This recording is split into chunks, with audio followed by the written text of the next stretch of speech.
Hello students, कैसे हैं आप लोग। एक बार फिर से आपके अपने YouTube channel success study point में वेलकम करते हैं आप लोग का। तो जैसा कि आप लोग को आज जो हम करवाने वाले हैं कि लोकतंत्र में प्रतिस्पर्धा एवं संघर्ष। ठीक है, ये पॉलिटी का बहुत ही इम्पोर्टेंट चैप्टर है। तो इस चैप्टर को आप लोग देखना ना भूलें कि लोकतंत्र में प्रतिस्पर्धा एवं संघर्ष, इससे क्या है एग्जाम में काफ़ी प्रश्न आते हैं। ठीक है, तो इस पॉलिटी के इस चैप्टर को देखना ना भूलें। ठीक है, इससे क्या है कि टोटल टॉप 15, जी हाँ, टॉप 15 क्वेश्चन लेकर आए हैं जो कि वस्तुनिष्ठ होगा। इसके लिए आप लोग को 4 ऑप्शन दिए जाएंगे और एग्जाम ऑफ व्यू से बहुत ही इंपॉर्टेंट क्वेश्चन है। ठीक है, तो आप लोग इस सेशन को ज्वाइन करना ना भूलें। बहुत ही हाईलाइटेड प्रश्न है इस चैप्टर में, और अगर आप लोगों ने इस चैप्टर को देख लिया तो आप लोग के एग्जाम के व्यू से बहुत ही, है ना, क्वेश्चन अच्छे क्वेश्चन कवर हो जाएंगे और एग्जाम में किसी तरह का कोई भी प्रॉब्लम नहीं होगा। तो लोकतंत्र में प्रतिस्पर्धा एवं संघर्ष, इस चैप्टर को जरूर देखें। और जो लोग चैनल पर नए, हमारे चैनल को सब्सक्राइब करें, सक्सेस स्टडी पॉइंट को। ठीक है, चलिए, और बिना देर के जो है वीडियो शुरू करते हैं आप लोग के लिए। तो हमारा पहला क्वेश्चन है। तो देखिए, इसके लिए क्या होगा कि आपको क्वेश्चन बताया जाएगा और 4 ऑप्शन दिया जाएगा। तो 4 ऑप्शन में आप लोग को बताना है कि कौन सा ऑप्शन आप लोग को सही लग रहा है। चलिए, कमेंट बॉक्स में लिखिएगा कि इसका जो है करेक्ट आंसर क्या हो जाएगा। चलिए, तो क्वेश्चन है हमारा कि वर्ष 1975 भारतीय राजनीतिक में किस लिए जाना जाता है। वर्ष 1975 का जो दिन है भारतीय राजनीतिक में किस लिए जाना जाता है। ऑप्शन नंबर ए है कि इस वर्ष आम चुनाव हुआ था। ऑप्शन नंबर बी है कि श्रीमती इंदिरा गांधी प्रधानमंत्री बनी थी। और ऑप्शन नंबर सी है देश के अंदर आपातकाल लागू हुआ था। और ऑप्शन नंबर डी है हमारा कि जनता पार्टी की सरकार बनी थी। तो जल्दी बताइए कि वर्ष 1975 में भारतीय राजनीतिक में किस लिए जाना जाता है। इस वर्ष आम चुनाव हुआ था, श्रीमती इंदिरा गांधी प्रधानमंत्री बनी थी, या देश के अंदर आपातकाल लागू हुआ था, या जनता पार्टी की सरकार बनी थी। जल्दी बताइए कि लोग, ये जो है इसका राइट आंसर क्या हो जाएगा। जल्दी बताइए आप लोग। तो इसका जो करेक्ट आंसर होगा हमारा, 4 ऑप्शन है आप लोग के सामने, तो जल्दी जल्दी बताना है कि इसका राइट आंसर क्या हो जाएगा। तो इसका जो करेक्ट आंसर होगा ये हो जाएगा ऑप्शन नंबर सी हो जाएगा। ठीक है, ऑप्शन नंबर क्या हो जाएगा, सी हमारा करेक्ट आंसर होगा। यानी कि देश के अंदर आपातकाल लागू हुआ था 1975 ईस्वी में। ठीक है, 1975 ईस्वी में क्या हुआ था कि पूरे देश में क्या हुआ था, आपातकाल लागू हुआ था। ठीक है, चलिए, याद रखिएगा इसका राइट आंसर क्या हो जाएगा कि देश में आपातकाल लागू हुआ था। इसका करेक्ट आंसर हो जाएगा, थोड़ा ब्रश चेंज कर लेते हैं आप लोगों के लिए। चलिए, इसका करेक्ट आंसर आप लोग को पता चल गया कि 1975 में क्या हुआ था कि पूरे देश में आपातकाल लागू हुआ था, जो कि राष्ट्रपति के द्वारा लगाया जाता है। चलिए, दूसरा नंबर प्रश्न हमारा कि भारतीय लोकतंत्र में सत्ता के विरुद्ध जन आक्रोश किस दशक से प्रारंभ हुआ। किस दशक से प्रारंभ हुआ, है ना, वो कौन सा दशक था जो भारतीय राष्ट्रीय क्या हुआ था कि भारतीय लोकतंत्र में सत्ता के विरुद्ध जन जो आक्रोश हुआ था, लोगों के द्वारा एक आक्रोश हुआ था, आंदोलन हुआ था, तो वो कौन सा दशक था। ठीक है, जो भारतीयों के द्वारा आंदोलन किया गया। तो याद रखिएगा इसके लिए आप लोग को 2 ऑप्शन है, सॉरी 4 ऑप्शन है। पहला ऑप्शन है हमारा कि 1960 के दशक से। ऑप्शन नंबर बी है 1970 के दशक से। और ऑप्शन नंबर सी है 1980 के दशक से। और ऑप्शन नंबर डी है 1990 के दशक से। तो जल्दी बताइए कि इसका राइट आंसर क्या हो जाएगा। भारतीय लोकतंत्र में सत्ता के विरुद्ध जन आक्रोश किस दशक से प्रारंभ हुआ। चलिए, इसके लिए आप लोग को 5 सेकंड का टाइम दिया जा रहा है, तो जल्दी बताइए कि इसका जो है करेक्ट आंसर क्या होगा। तो इसका जो राइट आंसर हो जाएगा हमारा, ये क्या हो जाएगा, ऑप्शन नंबर ए बिल्कुल सही है। 1960 के दशक में क्या हुआ था कि भारतीय लोकतंत्र में सत्ता के विरुद्ध जन आक्रोश हुआ था। तो वो दशक कौन सा था, तो ये दशक था 1960 का। चलिए, आगे बढ़ते हैं। बहुत ही हाईलाइटेड प्रश्न है आप लोगों के लिए कि बिहार से संपूर्ण क्रांति का नेतृत्व निम्नलिखित में किसने किया था। बिहार से जो है थोड़ा सा व्यू कर लेते हैं। हाँ, बिहार से संपूर्ण क्रांति का नेतृत्व किसने किया था। ऑप्शन नंबर ए हमारा कि Morarji Desai. Option number B है Nitish Kumar. Option number C है इंदिरा गांधी। और ऑप्शन नंबर डी हमारा जयप्रकाश नारायण। तो जल्दी बताइए कि बिहार से संपूर्ण क्रांति का जो नेतृत्व है वो किसने किया था। ठीक है, तो यहाँ पर आप लोग को क्या लग रहा है कि कौन सा हो जाएगा करेक्ट आंसर बिहार से। जी हाँ, ये नीतीश कुमार के समय में तो कभी तक कोई क्रांति नहीं हुआ, ये तो फेल हो गया। मोरारजी देसाई ये भी बहुत पुराने नेता हैं। इंदिरा गांधी भी बहुत पुराने हैं, ठीक है, जो कि आउट ऑफ बिहार हैं। तो इसका जो राइट आंसर हो जाएगा हमारा ऑप्शन नंबर डी हो जाएगा, जयप्रकाश नारायण। जेपी नारायण हमारा करेक्ट आंसर होगा कि बिहार से संपूर्ण क्रांति के नेतृत्वकर्ता जो थे वो कौन थे, जयप्रकाश नारायण थे, ठीक है।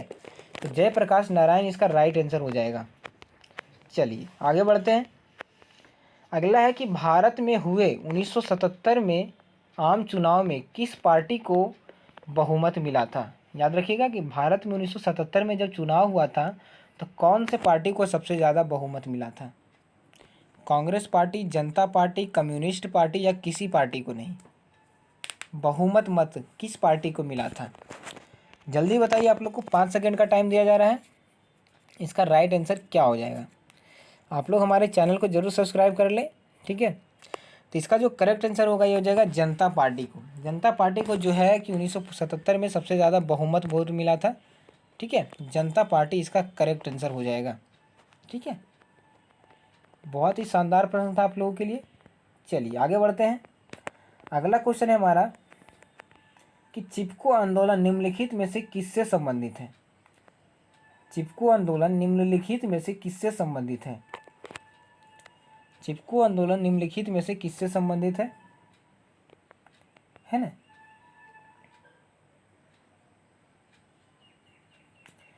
चिपको आंदोलन निम्नलिखित में से किससे संबंधित है। ऑप्शन नंबर ए हमारा अंगूर के पेड़ काटने की अनुमति से। ऑप्शन नंबर बी है आर्थिक शोषण से मुक्ति, आर्थिक शोषण से मुक्ति। और ऑप्शन नंबर सी हमारा शराबखोरी के विरुद्ध आवाज़ से।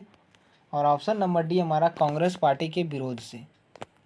तो जल्दी बताइए कि इसका राइट आंसर क्या हो जाएगा। आर्थिक शोषण से मुक्ति, शराबखोरी के विरुद्ध आवाज़ से, कांग्रेस पार्टी के विरुद्ध से, ठीक है। जल्दी बताइए इसका राइट आंसर क्या हो जाएगा। चिपको आंदोलन निम्नलिखित में से किससे संबंधित है, ठीक है। चिपको आंदोलन ये वो है ना, एक हुआ था सुंदरलाल बहुगुणा के द्वारा चिपको आंदोलन। लेकिन ये इसमें से कहा गया, इस क्वेश्चन में ये समझाया गया कि चिपको आंदोलन किसको कह सकते हैं अभी, है ना, वर्तमान, जैसे एक तरह का मुहावरा हो गया कि किसको हम चिपको आंदोलन का एग्जाम्पल मान सकते हैं। चिपको आंदोलन का जो है एग्जाम्पल हम किसको मान सकते हैं, ठीक है। एक ज्योग्राफी में पढ़ना है चिपको आंदोलन, वो अलग है, ये अलग है, ठीक है। तो इसका जो करेक्ट आंसर होगा हमारा ये हो जाएगा ऑप्शन नंबर डी हो जाएगा हमारा राइट आंसर। कांग्रेस पार्टी के विरोध से संबंधित है चिपको आंदोलन, कांग्रेस पार्टी के विरोध से, ठीक है। तो आप लोग बिल्कुल इसको गलत नहीं मानिएगा, ठीक है। वो क्वेश्चन अलग है, यहाँ एक मुहावरा की तरह बताया गया है कि चिपको आंदोलन निम्नलिखित में किससे संबंधित है, ठीक है। तो आप लोग इसको करेक्ट गलत नहीं मान सकते हैं। चलिए 6ठा नंबर प्रश्न हमारा कि दलित पैंथर्स के कार्यक्रम निम्नलिखित में से कौन संबंधित नहीं है। दलित पैंथर्स के कार्यक्रम निम्नलिखित में से कौन संबंधित नहीं है। तो इसका राइट आंसर क्या हो जाएगा। पहला है ऑप्शन जाति प्रथा का उन्मूलन। ऑप्शन नंबर बी है दलित सेना का संगठन। और ऑप्शन नंबर सी है हमारा भूमिहीन गरीब किसान की उन्नति।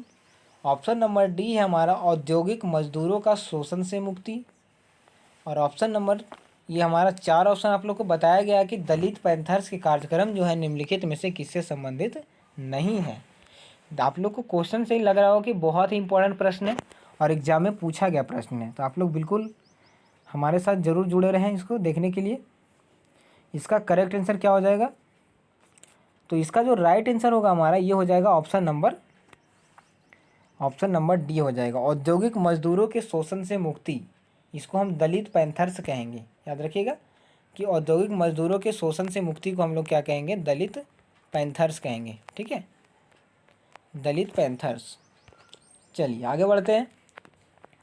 अगला क्वेश्चन है हमारा कि निम्नलिखित में से कौन भारतीय किसान यूनियन के प्रमुख नेता थे। भारतीय किसान यूनियन के प्रमुख नेता कौन थे। भारतीय किसान यूनियन के प्रमुख नेता कौन थे। इसका करेक्ट आंसर क्या हो जाएगा। मोरारजी देसाई, जयप्रकाश नारायण, महेंद्र सिंह टिकैत या चौधरी चरण सिंह। क्या हो जाएगा इसका राइट आंसर, जल्दी बताइए आप लोग। मोरारजी देसाई, जयप्रकाश नारायण, महेंद्र सिंह टिकैत या चौधरी चरण सिंह। तो 4 ऑप्शन है आप लोग के सामने। तो जल्दी बताइए इसका राइट आंसर क्या हो जाएगा। निम्नलिखित में से कौन भारतीय किसान यूनियन के प्रमुख नेता थे? तो इसका जो करेक्ट आंसर होगा हमारा ये हो जाएगा महेंद्र सिंह टिकैत। याद रखिएगा कि भारतीय किसान यूनियन के नेता कौन थे? महेंद्र सिंह टिकैत थे। चलिए आगे बढ़ते हैं। 8वां नंबर प्रश्न है हमारा कि ताड़ी विरोध आंदोलन निम्नलिखित में से किस प्रांत में शुरू किया गया? ताड़ी विरोध आंदोलन निम्नलिखित में से किस प्रांत में शुरू किया गया? ऑप्शन नंबर ए है हमारा बिहार, बी है हमारा उत्तर प्रदेश, सी है आंध्र प्रदेश और डी है हमारा तमिलनाडु। तो जल्दी बताइए कि ताड़ी विरोध आंदोलन निम्नलिखित में से किस प्रांत में शुरू किया? बिहार, उत्तर प्रदेश, आंध्र प्रदेश या तमिलनाडु? बिहार, उत्तर प्रदेश, आंध्र प्रदेश या तमिलनाडु। तो 4 ऑप्शन है आप लोग के सामने। तो जल्दी बताइए इसका राइट आंसर क्या हो जाएगा? इसका राइट आंसर क्या हो जाएगा? 5 सेकंड का टाइम दिया जा रहा है आप लोग को। तो जल्दी जल्दी बताइए, इसके कमेंट बॉक्स में आप लोग लिखते रहिए कि इसका करेक्ट आंसर क्या होगा। चलिए, तो इसका जो राइट आंसर होगा हमारा ये हो जाएगा ऑप्शन नंबर, जल्दी बताइए, ताड़ी विरोधी आंदोलन, ऑप्शन नंबर सी हो जाएगा, आंध्र प्रदेश। ताड़ी विरोधी आंदोलन किस प्रांत से शुरू हुआ? तो याद रखिएगा कि आंध्र प्रदेश से शुरू हुआ ताड़ी विरोधी आंदोलन। चलिए आगे बढ़ते हैं। 9वां नंबर प्रश्न है कि नर्मदा घाटी परियोजना किस राज्यों से संबंधित है? यानी कि सीधा सीधा कहने का मतलब है कि नर्मदा घाटी परियोजना जो है नदी बांध किन किन राज्यों से होकर गुजरती है?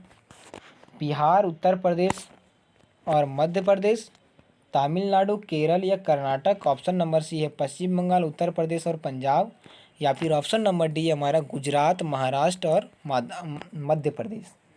तो जल्दी बताइए कि 4 ऑप्शन में आप लोग को कौन सा ऑप्शन सही लग रहा है कि नर्मदा घाटी परियोजना कौन कौन से राज्यों से होकर गुजरती है? बिहार, उत्तर प्रदेश, मध्य प्रदेश, तमिलनाडु, केरल या कर्नाटक, ठीक है, या फिर सी है हमारा पश्चिम बंगाल, उत्तर प्रदेश, पंजाब और डी है गुजरात, महाराष्ट्र और मध्य प्रदेश।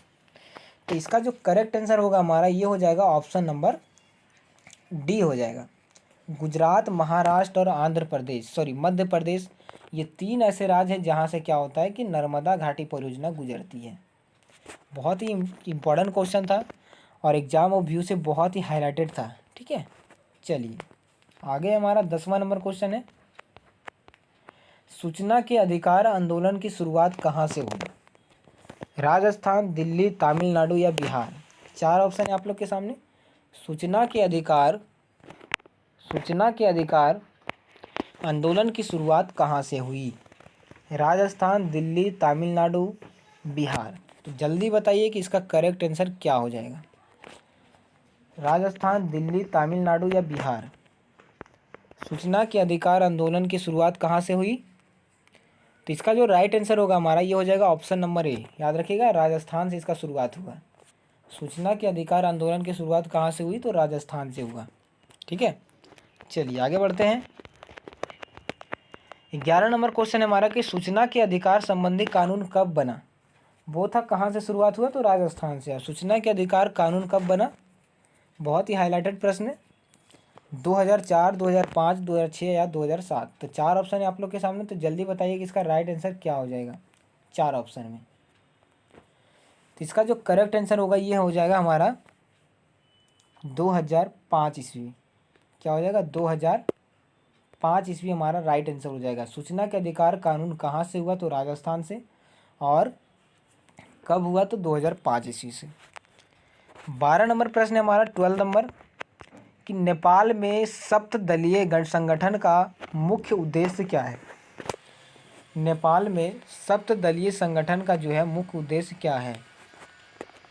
तो जल्दी बताइए कि इसका करेक्ट आंसर क्या हो जाएगा।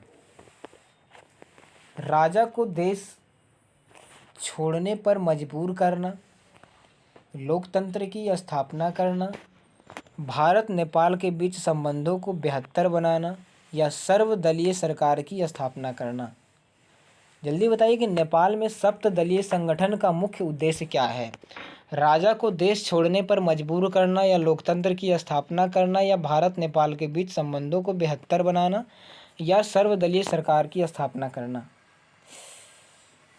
तो इसका जो करेक्ट आंसर होगा हमारा आप लोग को 5 सेकंड का टाइम दिया जा रहा है, जल्दी जल्दी बताइए इसका राइट आंसर क्या हो जाएगा। कमेंट बॉक्स में नीचे लाइव चैट लिखा होगा, उसी में लिखना है आप लोग को कि कौन सा आंसर आप ऑप्शन जो है सही होगा। अगर आप लोग ऑफलाइन वीडियो देख रहे हैं तो कमेंट में लिखना है आप लोग को कौन सा ऑप्शन सही होगा, ठीक है। चलिए, तो इसका जो करेक्ट आंसर होगा हमारा ये हो जाएगा ऑप्शन नंबर बी, यानी कि लोकतंत्र की स्थापना करना। याद रखिएगा कि नेपाल में सप्तदलीय संगठन का मुख्य उद्देश्य जो है लोकतंत्र की स्थापना करना, ठीक है। चलिए 30 नंबर प्रश्न है हमारा। चलिए, वीडियो को ज़्यादा लंबा नहीं करेंगे, आप लोग थोड़ा बोर हो रहे होंगे तो टेंशन नहीं लीजिए, वीडियो अब जल्दी ख़त्म होगा क्योंकि 15 क्वेश्चन ही हमारे पास। अगला है कि बोलिविया में जनसंघर्ष का मुख्य कारण क्या था। बोलिविया में जनसंघर्ष का मुख्य कारण क्या था, जल्दी बताइए। ऑप्शन नंबर ए है हमारा, का है कि पानी की कीमत में वृद्धि, खा है खाद्यान्न की कीमत में वृद्धि, ऑप्शन नंबर सी है पेट्रोल की कीमत में वृद्धि, और ऑप्शन नंबर डी है जीवन संरक्षक दवाओं की कीमत में वृद्धि। तो इसका जो राइट आंसर होगा हमारा ये क्या हो जाएगा, जल्दी जल्दी बताइए। आप लोग को 5 सेकंड का टाइम दिया जा रहा है कि बोलिविया में जनसंघर्ष का मुख्य कारण क्या था। तो इसका जो करेक्ट आंसर होगा ये हो जाएगा ऑप्शन नंबर ए, पानी की कीमत में वृद्धि को ही हम क्या कहते हैं, जनसंघर्ष। बोलिविया में क्या हुआ था, मुख्य कारण था जनसंघर्ष का मुख्य कारण क्या था, पानी की कीमत में वृद्धि। क्या हुआ था कि पानी की कीमत को बढ़ा दिया गया था, ठीक है, यानी पानी दुर्लभ हो गया था, कहने का मतलब ये है हमारा। 14 नंबर ये कि श्रीलंका कब स्वतंत्र हुआ। ये देखिए हमारे चैनल में है ना करवाया जा चुका ये क्वेश्चन, अगर आप लोग देखे होंगे तो इसका आंसर राइट आंसर आप लोग को पता होगा कि श्रीलंका कब आज़ाद हुआ। तो याद रखिएगा श्रीलंका कब आज़ाद हुआ। ऑप्शन नंबर ए 1974, 1948, 1949 या 1950। तो जल्दी बताइए इसका राइट आंसर क्या हो जाएगा। तो ऑप्शन नंबर बी हमारा सही होगा, यानी याद रखिएगा 1948 में श्रीलंका को क्या मिला था, आज़ादी मिला था, ठीक है। श्रीलंका को आज़ादी मिला था 1948 ईस्वी में। हमारा आज का लास्ट क्वेश्चन है कि राजनीतिक दल का आशय क्या है। अफसरों के समूह से, सेनाओं के समूह से, व्यक्तियों के समूह से या किसानों के समूह से। याद रखिएगा राजनीतिक दल का आशय क्या है, राजनीतिक दल का आशय क्या है। चलिए इसका राइट आंसर बताइए आप लोग। तो ऑप्शन नंबर सी हमारा करेक्ट होगा, व्यक्तियों के समूह से संबंधित है ये राजनीतिक दल का आशय। अगर आप लोग ये सेशन देख लिए होंगे तो आप लोगों को पता चल गया होगा कि कितना इंपॉर्टेंट है ये चैप्टर, और बहुत ही शानदार क्वेश्चन करवाए हैं, है ना। क्वेश्चन से ही आप लोग को लग रहा हो कि एग्जाम में कई बार ये सब क्वेश्चन जो रिपीटेड क्वेश्चन है, ठीक है, तो बिल्कुल इग्नोर नहीं करना है क्योंकि एग्जाम में ये सारे क्वेश्चन पूछे गए हैं, तो बहुत ही इंपॉर्टेंट है आप लोग के लिए। चलिए इसी के साथ ये वीडियो शुरू। हाँ, और हमारा चैनल है सक्सेस स्टडी पॉइंट, तो आप लोग जो चैनल पर नए हैं हमारे चैनल सक्सेस स्टडी पॉइंट को ज़रूर सब्सक्राइब करें, ठीक है। ये 10th क्लास के बच्चों के लिए है।